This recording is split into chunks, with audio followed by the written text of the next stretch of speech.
यह अमर वाणी का अपमान है। यदि कोई मोबाइल में आरती या अन्य प्रतिदिन सुबह दोपहर करने वाले पाठ को चलाकर स्वयं अन्य कार्य करे। आप सुन रहे हैं जगत गुरु तत्वदर्शी संत रामपाल जी महाराज द्वारा लिखित पुस्तक जब जब भूल पड़े का पेज नंबर 33। मोबाइल चल रहे स्थान से बाहर भीतर आता जाता रहे और वाणी पर ध्यान नहीं रखे और कहे कि आरती कर ली तो व्यर्थ है। वाणी बोली जा रही है, उस पर ध्यान रखने से लाभ होता है। जैसे दास के आदेश से भारतवर्ष में लगभग 500 नाम दान केंद्र खोल रखे हैं। सबमें एक एक अखंड ज्योति जलती रहती है। सबमें भक्त सुबह, दोपहर तथा शाम को स्पीकर या मोबाइल में या मौखिक तीनों समय के पाठ करते हैं। कुछ समय सत्संग भी चलाते हैं। साधना चैनल पर जो शाम को 7:30 से 8:30 बजे तक सत्संग चलता है, उसे सुनते हैं। यह वाणी का लाभ उन्हें मिलता है। प्रत्येक अनुयायी अपने अपने घरों में पूजा स्थल पर सुबह शाम ज्योति जलाता है, जो घंटों जलती है। तीनों समय के पाठ करते हैं। समय मिलता है तो मोबाइल में सत्संग चलाकर ध्यान से सुनते हैं। यह वाणी सुनने का लाभ भी उनको मिलता है। वाणी का लाभ पशु पक्षियों, कीट कीड़े मकोड़ों को भी मिलता है, चाहे वे समझ भी नहीं सकते, परंतु दिन रात चलाने से लाभ के स्थान पर हानि होती है। जैसे छोटे बच्चे को माता पिता दूध पिलाते हैं, जिससे बच्चे के शरीर का विकास होता है। यदि उसको बार बार जबरदस्ती दूध पिलाएंगे तो वह रोगी हो जाएगा। इसलिए समय समय पर दूध पिलाना लाभदायक होता है। जैसे रोगी को डॉक्टर दवाई खाने को देता है, उनको खाने का समय भी बताता है, सुबह शाम आदि। यदि रोगी को मिनट मिनट में दवाई खिलाई व पिलाई जाए तो उसकी मृत्यु हो जाएगी। इसी प्रकार वाणी को समय पर चलाएं, सुने तो ही अच्छा है। लगातार चलाना ढोंग व व्यर्थ है। मेरे भक्तों के घरों, दुकानों व यात्रा के समय गाड़ियों में, हल जोतने वालों तथा ट्रैक्टर से जमीन संवारने वालों की जेबों में मोबाइल में वाणी चलती है। वे ध्यान से सुनते भी हैं और कार्य भी करते हैं, परंतु लगातार नहीं। कुछ समय सुनकर मोबाइल को बंद कर देते हैं। कोई भी कथा या बातें हैं, वे कुछ समय सुने तो उसका असर ठीक होता है। यह ढोंगी कहे कि हम वाणी सुनते भी हैं, कार्य भी करते रहते हैं।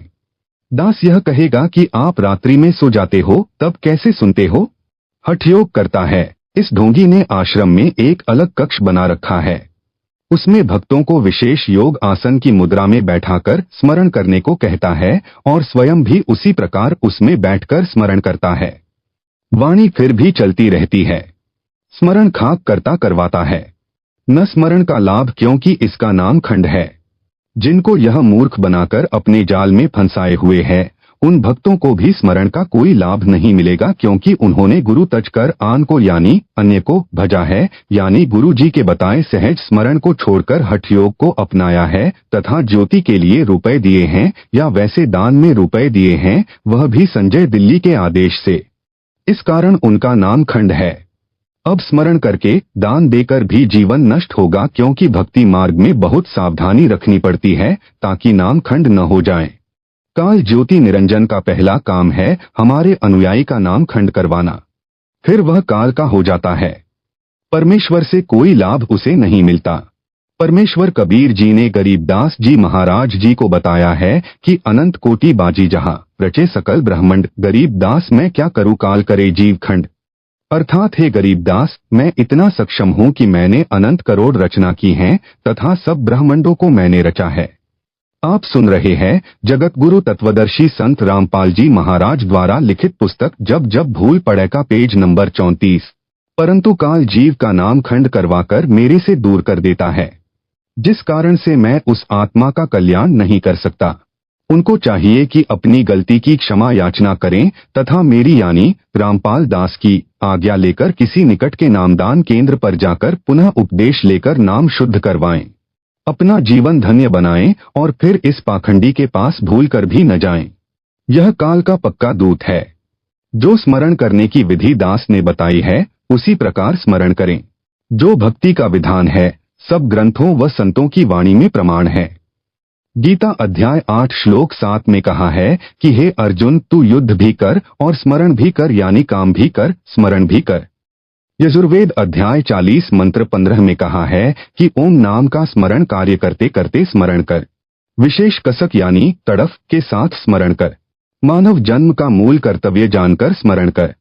कबीर परमेश्वर कपड़ा भी बुनते थे तथा स्मरण करने का अभिनय भी करते थे।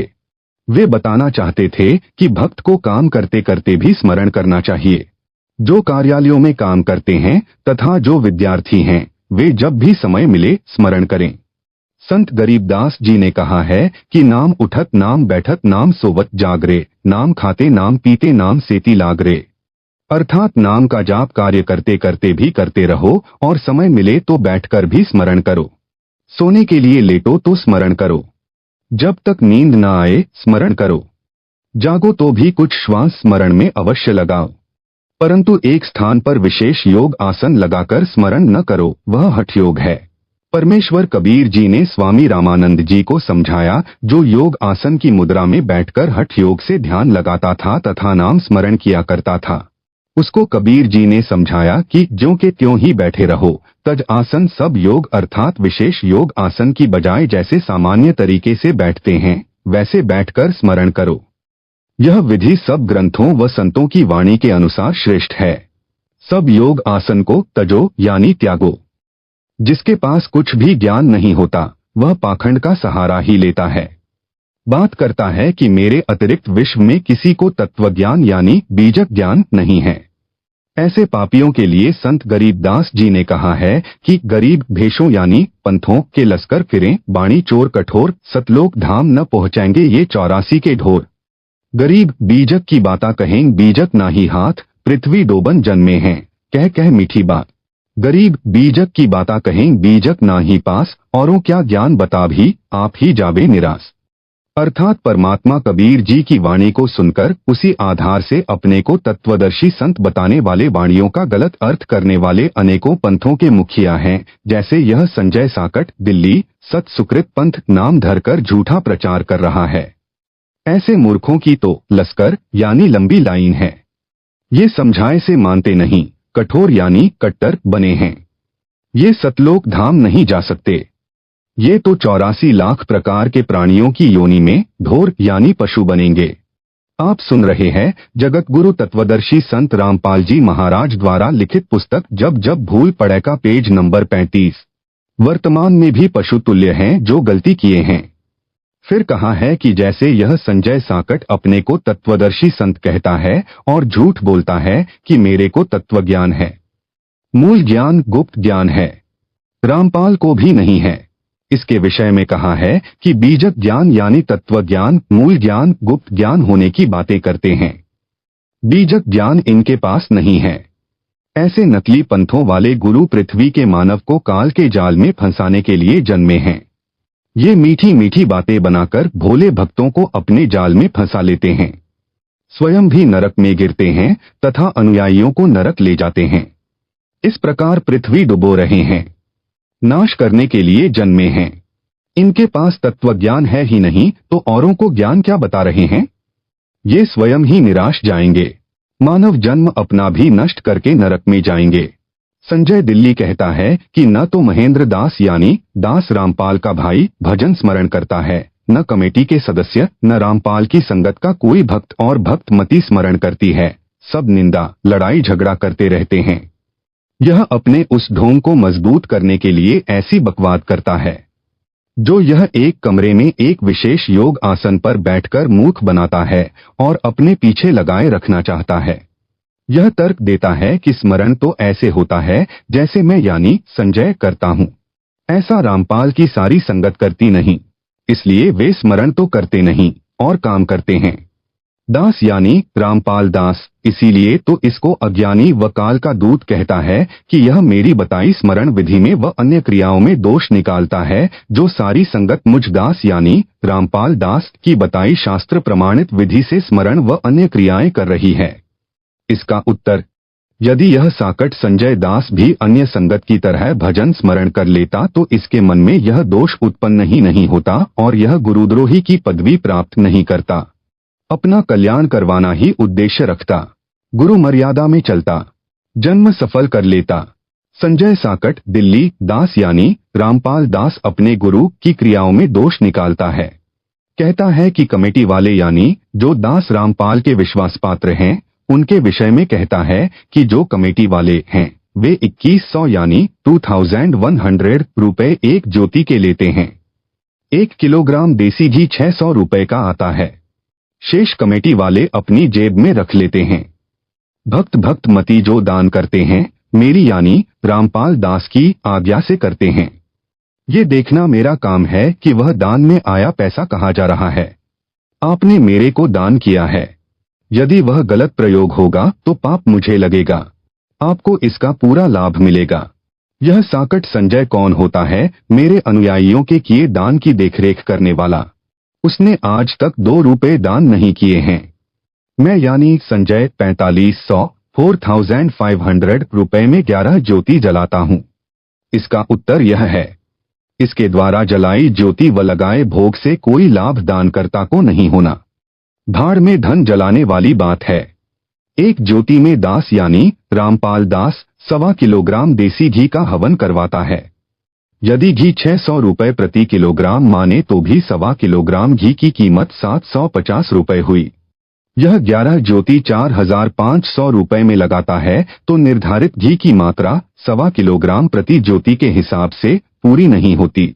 आप सुन रहे हैं जगत गुरु तत्वदर्शी संत रामपाल जी महाराज द्वारा लिखित पुस्तक जब जब भूल पड़े का पेज नंबर 36। 1.25 किलोग्राम घी के हिसाब से 11 ज्योतियों की कीमत 8250 रुपए बनती है। यह लेता है वह इससे लगभग आधी है। अधूरा यानी पोछा व्यक्ति अधूरे यानी पोछे काम ही करता है।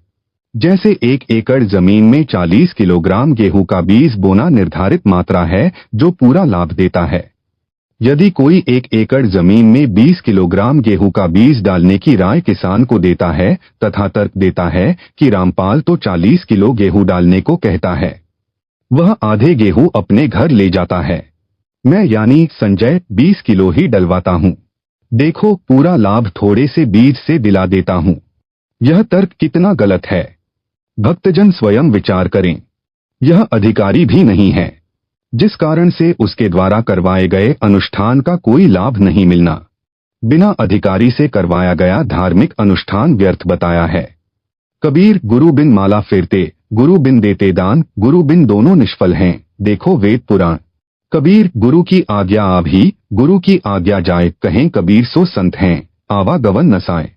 गुरु बिन दान पुण्य जो कर ही, मिथ्या होय कभू नहीं फल ही। गुरु बिन होम यज्ञ नहीं कीजे, गुरु की आज्ञा माही रहीजे। गुरु से ही सदा हित जानो, क्यों भूले तुम चतुर स्यानो। अर्थात अपने गुरु के अतिरिक्त किसी को दान नहीं देना चाहिए, वह दान फल नहीं देता। गुरु के अतिरिक्त अन्य किसी को दान नहीं देना चाहिए, नहीं कोई पुण्य कर्म यानी धार्मिक कर्म करवाना चाहिए। गुरु का आज्ञाकारी भक्त सफल होता है, वह सही भक्त है। उसका आवागवन यानी जन्म मरण का चक्र समाप्त हो जाएगा। गुरु जी की आज्ञा से सर्व धर्म कर्म करो। मेरी यानी रामपाल दास की आज्ञा से ज्योति व पाठ के रुपए मेरे द्वारा नियुक्त विश्वासपात्र भक्त लेते हैं, लिखते हैं, दास को बताते हैं, आशीर्वाद लेते हैं, तब उस धर्म कर्म को करते हैं जो सबको यथार्थ लाभ देता है। हे चातुर व्यक्तियों, क्यों स्याने बनकर यथार्थ भक्ति मार्ग को भूले हो। गुरु से ही सदा अपना हित मानो यानी गुरु जी से ही धर्म कर्म करवाना ही हितकर यानी लाभदायक है। इसी में अपना हित यानी भला जानो। दास यानी रामपाल दास 69 वर्ष का हो चुका है। सतलोक जाने से पहले जो क्रियाएं संगत ने करनी हैं, उनका अभ्यास करवा रहा हूं। इसी बात का डर था कि इस संजय जैसे जालिम संगत को पथ भ्रष्ट न कर दें। इसकी तरह नकली गुरु बनकर संगत को काल जाल में न डालें।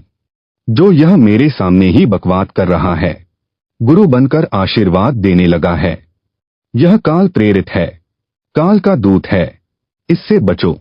जो भक्त मती इतना सतर्क करने के पश्चात भी इसके पीछे लगे हैं, उनको कैसे बचाया जाए और कौन सा ज्ञान समझाया जाए। उनको तो यह संदेश है जो संत गरीबदास जी ने कहा है कि चेतावनी में तो कसर नहीं छोड़ी और क्या देवगारी। भोली आत्माओं को काल के दूतों से बचाने के लिए संत गरीबदास जी ने ढेर सारी वाणी अमृत ज्ञान बोला, फिर भी काल के दूतों से चिपके हैं। उनसे दुखी होकर कहा है कि तुम ज्ञान से नहीं मानते तो क्या तुम्हें गाली दूं यानी नरक जाने से बचो। अज्ञानियों को छोड़कर पूर्ण संत से दीक्षा लो। गरीब चातुर प्राणी चोर हैं, मूढ़ मुगध हैं, ठोठ संतों के नहीं काम के, इनको दो गलचोट। संजय दिल्ली चातुर प्राणी है।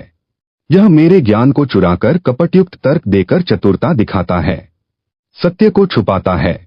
इसलिए संत गरीबदास जी ने ऐसे व्यक्ति को चातुर व चोर कहा है। आप सुन रहे हैं जगत गुरु तत्वदर्शी संत रामपाल जी महाराज द्वारा लिखित पुस्तक जब जब भूल पड़े का पेज नंबर 37। तथा जो मेरे भक्त मती इसके जाल में फंसे हैं, वे मूढ़ यानी मूर्ख, मुगध ठोठ यानी पत्थर हैं। ये संतों के काम के नहीं होते। इनको दो गल जोट यानी इन दोनों को संजय व उसके साथ लगे मेरे भक्तों को एक ही रस्से से गले बांध दो, अर्थात ये दोनों नरक में जाने योग्य हैं। ये समझाने से भी नहीं मानते, ये इसी के साथ रहने योग्य हैं। दोनों इकट्ठे पशु बनेंगे। यह परमात्मा का विधान बताता है। जो गुरु मर्यादा तोड़कर भक्ति तथा धार्मिक क्रियाएं करते करवाते हैं, उनको आध्यात्मिक लाभ नहीं मिलता, जिस कारण से ये सबके सब पशु योनियों में जाते हैं। संजय दिल्ली का उद्देश्य है कि मेरे भोले भक्तों को मेरे द्वारा लिखी पुस्तकों को कमेटी वालों द्वारा लिखी बताकर मेरे ज्ञान में दोष निकालना और अपने संपर्क में आए मेरे भक्तों को भ्रमित करके अपने को विद्वान सिद्ध करना है। यह चतुरता करता है। मेरा नाम नहीं लेता कि उनकी लिखी पुस्तक में यह त्रुटि है, कमेटी वालों का नाम लेता है। इसको पता है कि यदि रामपाल का नाम लिया तो तेरी एक बात नहीं सुनेंगे। यह साकट एक पुस्तक तो लिखे, पता चले कि इसका तत्व ज्ञान मेरे से भिन्न कौन सा है। दास यानी रामपाल दास ने अनेकों पुस्तकें लिखी हैं। छपाई कमेटी वालों ने है, जिनको मैंने आज्ञा दे रखी है। उनमें से एक जीने की राह पुस्तक भी है। उसमें एक वाणी लिखनी रह गई, उसका अनुवाद लिख दिया। इस संजय साकट ने त्रुटि निकाली कि देखो कमेटी वालों ने यह पुस्तक लिखी है, इसमें वाणी का अर्थ गलत किया है। उन भ्रमित भक्तों ने मेरी बेटी के पास फोन किया। उसने अपनी बेटी को फोन दिया और कहा कि यह भक्त भाई कोई गलती बताता है, इसको समझा। मैंने जेल से प्रतिदिन की तरह फोन किया तो बेटी बहुत दुखी थी। कहा कि एक भक्त भाई का फोन आया, वह बहुत गुस्से में था। मैंने पूछा किस बात पर। बेटी ने बताया कि यह नई पुस्तक जो आपकी लिखी छपी है, जीने की राह, इसमें कुछ गलती बता रहा था। कह रहा था कि इस वाणी का अर्थ गुरु जी यह बताते हैं, इसमें अन्य लिखा है। यह सब उन कमेटी वाले भक्तों ने लिखी है। नाम गुरु जी का लिख दिया। मेरी दोहती ने फोन लिया और सब डिटेल से मुझे बताया। उसका स्पष्टीकरण इस प्रकार है। पुस्तक जीने की राह को सर्व संगत ने तथा अन्य बुद्धिजीवी मानव ने बहुत पसंद किया तथा अपने अपने मोबाइल फोनों में डाउनलोड किया। एक दिन रात में 2 लाख पुस्तकें डाउनलोड की गई। एक दिन रात में तो 2,50,000 पुस्तक डाउनलोड होने का रिकॉर्ड बना था। मैंने अपनी बेटी व दोहती को समझाया कि बेटी, यह भक्त अपना विवेक खो चुका है। यह संजय दिल्ली पागल कुत्ते ने काट रखा है। यह भी पागल हो चुका है। यह अब यही भाषा बोलेगा, अन्य को काटने को दौड़ेगा। उस पुस्तक में सरलार्थ तो निम्न दोनों वाणियों का लिखा है, परंतु गलती से वाणी नंबर 1 लिखनी छूटी है। उसमें यह उल्लेख है, वाणी नंबर 1, कबीर कथा करो करतार की, सुनो कथा करतार, काम कथा सुनना नहीं, रखो नेक विचार। वाणी नंबर 2, कबीर कथा करो करतार की, सुनो कथा करतार, आन कथा सुनना नहीं, कह कबीर विचार। आप सुन रहे हैं जगत गुरु तत्वदर्शी संत रामपाल जी महाराज द्वारा लिखित पुस्तक जब जब भूल पड़े का पेज नंबर 38। अर्थात कबीर जी ने कहा है कि परमात्मा की चर्चा करो, परमात्मा की चर्चा सुनो, यानी काम कथा, अश्लील बातें न सुनो, नेक विचार रखो। वाणी नंबर 1 का अर्थ, परमात्मा की कथा सुनो। परमात्मा की कथा यानी चर्चा करो। इसके अतिरिक्त जो भी बातें करते हो, सुनते हो, वह व्यर्थ है। ये कबीर जी ने विचार व्यक्त किए हैं। उस भ्रमित भक्त ने कहा कि इस वाणी में यानी वाणी नंबर 2 जो जीने की राह में अंकित है, वाणी नंबर 1 लिखनी रह गई है। वाणी नंबर 2 में यह कहा लिखा है कि अश्लील बातें न सुनो। तुमने अनर्थ कर दिया है, अपनी मर्जी से पुस्तकों में लिखा है। यह उलाहना दिया उस पागल कुत्ते के काटे पागल भक्त ने। उसकी बात बड़ी करें तो यदि एक लाइन यह भी पुस्तक में लिख दी कि अश्लील बातें न करो, न सुनो, तो कौन सी गलती कर दी, क्या गलत लिख दिया। यदि वाणी में नहीं है तो भी पुस्तक के विषय के अनुकूल तो है, परंतु जिसको काले चश्मे लगे हों तो उसको धूप में भी बादल छाया दिखाई देती है। संजय साकट मनमाना आचरण करता है। गीता अध्याय 16 श्लोक 23-24 में कहा है कि गुरुजी द्वारा शास्त्र विधि अनुसार धार्मिक क्रियाएं करना लाभ देता है। गुरुजी के विपरीत क्रिया जो शास्त्र विधि त्याग कर की जाती है वह मनमाना आचरण कहा जाता है, जिससे न तो कोई सुख मिलता है न कोई कार्य सिद्ध होता है, यानी अपने इष्ट धाम में जाने के लिए सिद्धि प्राप्त करनी होती है जो सत्य साधना से स्वतः मिल जाती है। उस सिद्धि का दुरुपयोग नहीं करना होता, सुरक्षित रखनी होती है। वह सिद्धि भी मनमाना आचरण करने से प्राप्त नहीं होती, न उस साधक की गति यानी मोक्ष होती है, अर्थात सब साधना व्यर्थ होती है। फिर उसे करो या न करो। यहाँ पर संजय साकट भ्रमित करने के लिए यह कहकर भ्रम पैदा कर सकता है कि देखो, इतने भक्तों को लाभ हुआ है। उनका इंटरव्यू भी इंटरनेट पर चला रहा है। उसका खंडन यह है कि मेहदीपुर बालाजी धाम व सालासर धाम जाने वाले भी ये सब लाभ बताते हैं, परंतु उनको कभी भी महाकष्ट हो सकता है तथा उनका मोक्ष नहीं हो सकता। मुख्य उद्देश्य मानव जीवन में भक्ति का यही है कि जन्म मरण के चक्र से मुक्ति मिले। इसलिए शास्त्रों में वर्णित विधि अनुसार साधना कर संजय के मनमाने आचरण की जानकारी। दास यानी रामपाल दास संध्या आरती करते समय केवल एक ज्योति जलाता है। संजय साकट 5 ज्योति जलाता है। दास यानी रामपाल दास केवल पाठ के समय 3 दिन हलवा प्रसाद का भोग बनवाता है। पाठ संपूर्ण होने वाले दिन संगत के लिए भोजन प्रसाद के लिए खीर का प्रसाद बनवाता है जो विधि विधान है। संजय साकट प्रतिदिन हलवा, खीर, 56 प्रकार का मेवा आदि का प्रसाद बनाता है जो बकवास है। विशेष संत गरीबदास जी को परमेश्वर कबीर जी मिले थे। उनके द्वारा बताई आध्यात्मिक क्रिया संत गरीबदास जी ने बताई तथा स्वयं उनका पालन किया।